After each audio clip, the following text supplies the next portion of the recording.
तो प्रीपोजिशन ही चल रही थी, और प्रीपोजिशन की कुछ मैंने एक्सरसाइज आपको करा दी थी 93, 94, 95, 3 एक्सरसाइज कराई थी, इसमें एमसीक्यू दिए थे।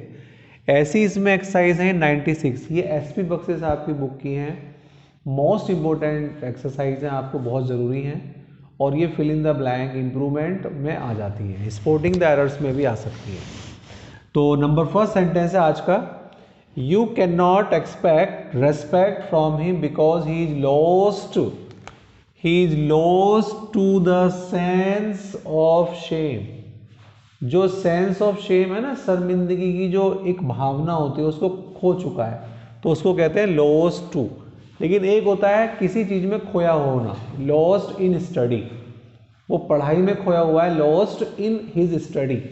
लेकिन किसी ध्यान में खोया हुआ है, लेकिन यहां पर आएगा lost to the shame, lost to the shame of, sorry, sense of shame. तो इसका मतलब हद पार कर देना, छोड़ देना, भूलना, भूल गया है, कोई हिचकिचाहट नहीं है, उसे शर्मिंदगी नहीं आती, मतलब शर्मिंदा नहीं होता वो, उस सेंस में हम कह रहे हैं। नेक्स्ट है, you have not get up, आपको उठने की जरूरत नहीं है, because the book is lying, किताब पड़ी हुई है एट हैंड। एट हैंड का मतलब होता है, मैं यहाँ पर करेक्ट प्रीपोजिशन बता रहा हूँ, वैसे इसमें 3 प्रीपोजिशन दे रखी है, जैसे सेकंड में ए में एट दे रखी है, बी में इन दे रखा है, और सी ऑप्शन में ऑन दे रखा है। तो लाइंग एट एंड का मतलब होता है, हैंड का मतलब होता है बिल्कुल घर नज़दीक, हाथ के नज़दीक में। दूसरा आपका एट आ जाएगा यहाँ पर, लाइंग एट। नेक्स्ट आइए थर्ड सेंटेंस करते हैं। Third, after all hard work, सब कठिन कार्य करने के बाद, has come to tell, after all hard work has come to tell dash your health. तो एक वर्ड दिया इन्होंने, टेल डैश योर हेल्थ। भैया कठिन कार्य किया, उसका शरीर पर जो प्रभाव पड़ा है, तो उसमें जो प्रभाव होता है वो होता है टेल अपॉन। ठीक, आपके एक्ट अपॉन भी मैंने बताया था, एक्ट अपॉन, एक्ट ऑन या अपॉन, इसका मतलब प्रभावित करना, किसी की सलाह पर कार्य करना भी होता है। और यहाँ पर टेल अपॉन मतलब होता है कठिन कार्य करने के बाद आपका जो इसका जो प्रभाव हुआ वो आपके स्वास्थ्य पर पड़ा। ठीक, थर्ड सेंटेंस हो चुका है। फोर्थ सेंटेंस, 10 सेंटेंस के मैंने एक्सरसाइज बनाई है आपकी।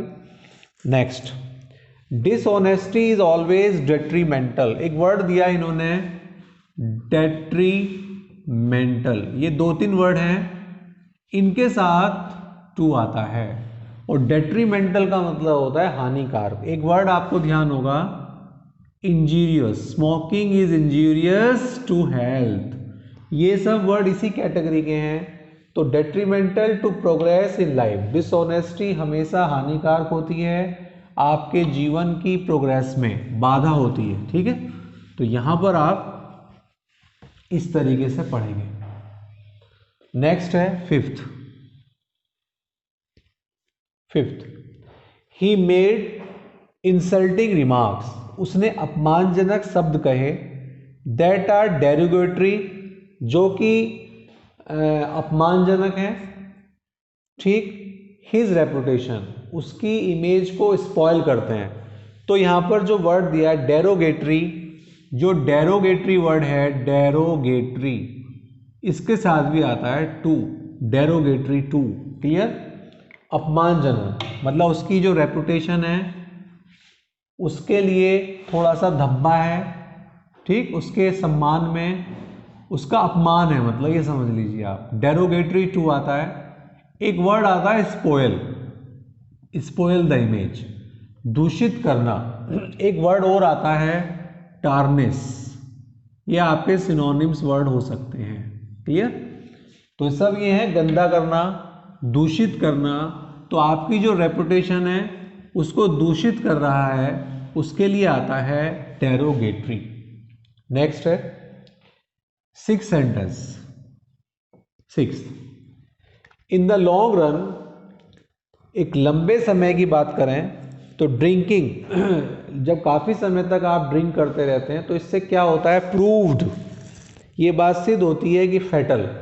अब फैटल वर्ड आ गया, फैटल, डेट्रीमेंटल, इंजीरियस, इन सब के साथ टू। तो मैं आपको आंसर पे आ रहा हूं जिससे कि वो आपको ध्यान दें, लेकिन आपको तीनों ऑप्शंस को देखना है। जैसे तीनों ऑप्शन थे, इसमें 4 भी था, बी में 2 था, यहाँ पर ऑफ था। तो fatal both to his reputation health, दोनों के लिए घातक है। फैटल मीन्स घातक, नुकसानदायक है, उसकी रेपुटेशन भी और उसके स्वास्थ्य के लिए भी। 6 भी हो गया। 7th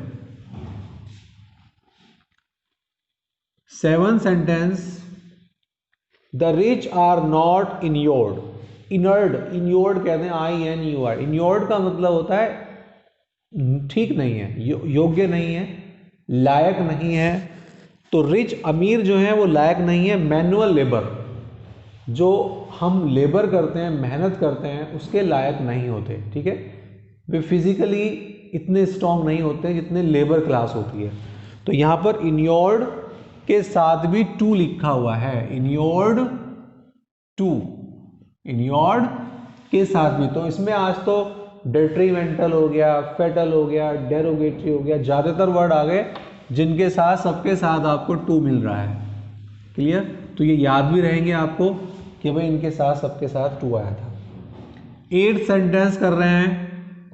8th, disintegration. इंटीग्रेशन का मतलब तो होता है जोड़ना, इंटीग्रेट, इंटीग्रिटी, ठीक, एकता। नेशनल इंटीग्रिटी आपने सुना होगा, राष्ट्रीय एकता। तो डिसइंटीग्रेशन, जो डिसइंटीग्रेशन होता है, जो इसका मतलब होता है विभाजन। ठीक है, इंटीग्रेशन का opposite disintegration of the country. Country में जब विभाजन होने लगता है, इज इनिमेकल, ये हानिकारक होता है। The progress of the people, लोगों की प्रोग्रेस के लिए क्या होता है, हानिकारक होता है। तो इनिमेकल जो वर्ड है, इनिमेकल, इनिमिकल, इनिमिकल, इसके साथ भी टू आता है। ये भी just like fatal, just like detrimental, सबके अकॉर्डिंग ही माना जाता है। नेक्स्ट आइए, 8th हो गया आपका। 9th, the court has absolved. Absolved एक वर्ड मैंने आपको कराया था, जब पर्टिकुलर वर्ड ले रहे थे, एब्सोल्व डैश।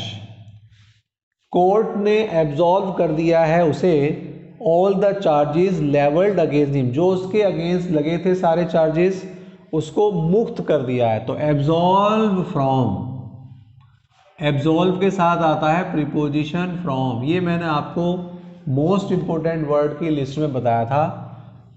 लास्ट वर्ड इस एक्सरसाइज का करेंगे, लेकिन आपको तीनों ऑप्शंस को ध्यान देना है। मैं फोकस कर रहा हूं जो आंसर है। 10th, last sentence of this exercise, children, बच्चे जो होते हैं, by the force of habit, आदत की मजबूरी के कारण, आर अट्रैक्टेड, अट्रैक्टेड हो जाते हैं, passive voice are attracted towards, या टू आता है, उन सब चीजों के प्रति दैट ग्लिटर्स, जो चमकती हैं। तो अट्रैक्टेड टू, अट्रैक्टेड के संग यहां पर आएगा टू। क्लियर? ये एक्सरसाइज आपकी हो गई कंप्लीट। इसको रीडिंग करना, मीनिंग, सिनोनिम्स, वोकैबुलरी आपके साथ बढ़ रही है। ठीक।